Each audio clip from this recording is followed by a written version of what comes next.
Hello friends, मैं हूं चिंतन गुजराती आपके साथ लाइव। आपका स्वागत है मोटिवेशनल कथा में। और हम आज का एक बड़ा ही इंटरेस्टिंग एपिसोड लेके आए हैं जो पूरे टाइम बेस पे है। तो बिना समय गवाए हम लोग शुरू करते हैं आज की ये हमारी कहानी। हमारी ज़िंदगी में छोटे छोटे समय में भागों में बटी हुई है। हमारी ज़िंदगी में कई दिन, कई घंटे, कई मिनट और कई सेकंड होते हैं, परंतु कुछ लोग इसी समय का उस मुकाम को हासिल कर जाते हैं जिसकी उन्हें चाह होती है। वे समय का सदुपयोग करते हैं और अपने जीवन में सफल हो जाते हैं। तो फ्रेंड्स, ये कहानी एक गांव से शुरू होती है। एक गांव में एक गरीब आदमी रहता था। उसके घर में उसकी पत्नी, उसकी बेटी और एक छोटा बेटा था। उसकी पत्नी दूसरों के घर पे काम करके अपने परिवार का खर्च चलाती थी। उसका पति, जिसका नाम रामू था, रामू दिन भर नशे में डूबा रहता था और दूसरों के साथ अपना समय बर्बाद किया करता था। कहीं इधर ताश के पत्ते खेलते दिखता था तो कहीं उधर लोगों के दरवाजे बैठकर गपशप मारता था। अपने परिवार का ख्याल उसे बिल्कुल नहीं था। उसके माता पिता ने उसकी शादी कराकर गलती कर दी थी। बेचारे पत्नी दिन रात काम करके अपने बच्चों का पेट पालती थी। यदि उसकी पत्नी एक भी दिन काम पर न जाए तो उसके बच्चे भूखे मर जाते थे, मतलब भूखे रह जाते थे। इसीलिए उसकी पत्नी प्रत्येक दिन दूसरों के वहाँ काम करती थी। लेकिन रामू को इन सब बातों से कोई फ़र्क नहीं पड़ता था। उसे बस समय बर्बाद करके हंसी मजाक और पत्ते खेलने में बहुत मज़ा आता था। शाम को शराब पीकर घर आकर ज़ोर ज़ोर से अपनी पत्नी को चिल्लाता था। कई बार उसने अपनी पत्नी को मारा भी, लेकिन अब उसकी पत्नी करे भी तो क्या करे, वो अपने बच्चे को छोड़कर नहीं जा सकती थी। रामू को जो कोई भी समझाता था कि रामू कुछ कार्य करा करो, पैसे कमाया करो, अपने परिवार का खर्च तो उठाओ, तुम्हारे तो बच्चे हैं, तुम्हारी पत्नी है, उनकी देखभाल करो, ऐसे अपना समय बर्बाद क्यों करते हो। रामू उसके ऊपर बिगड़ जाता था और कहता था, तुम्हें इससे लेना देना क्या, मैं कुछ भी करूँ, यह मेरा जीवन है, मैं तुम्हारे घर में खाता हूँ क्या। इसके कारण कोई भी गांव का सदस्य इस विषय में बात ही नहीं करता था। वह सुबह खाकर निकल जाता था, रात में शराब पीकर आता था और अपनी बीवी के ऊपर गुस्सा करता था। ऐसे ही कुछ दिनों तक चलता रहा। कुछ दिनों बाद संसार में एक ऐसी बीमारी ने जन्म लिया जो मानव जाति के लिए अत्यधिक खतरनाक थी। चारों तरफ उस बीमारी का कहर था। आप सब जानते होंगे, मैं कोरोना वायरस की बात कर रहा हूँ। जब सरकार द्वारा लॉकडाउन लगा दिया गया था तब चारों तरफ लोगों का एक दूसरे के वहाँ आना जाना बंद हो गया था। सारे कार्य, सारे फैक्ट्रियाँ, सारी गाड़ी इत्यादि बंद हो गए थे।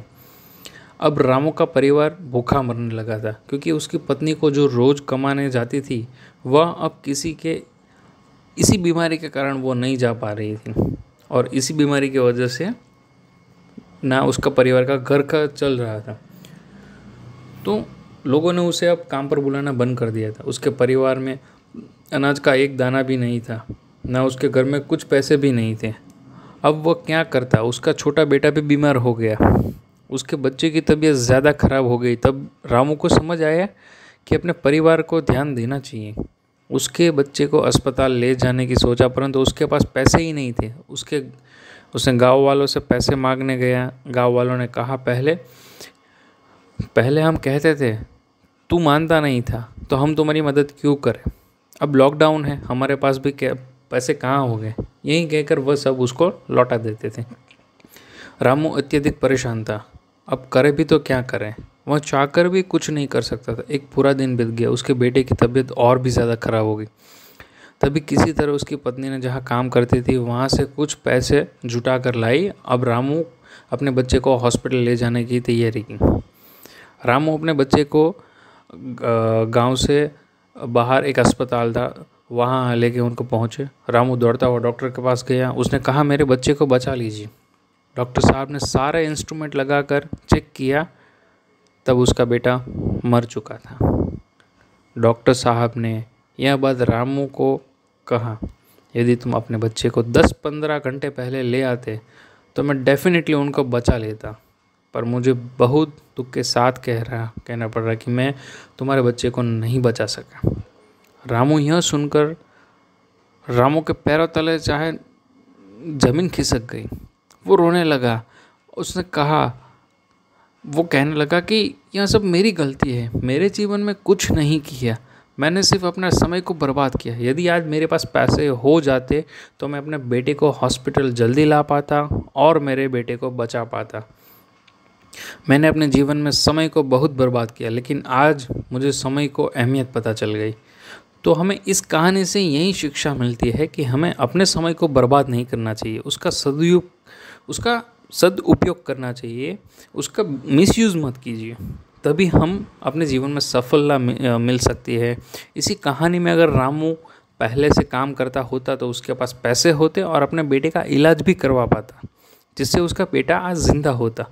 मित्रों और फ्रेंड्स, हमेशा याद रखिए कि अपने समय का सदुपयोग करिए, ना कि उसको वेस्ट करिए।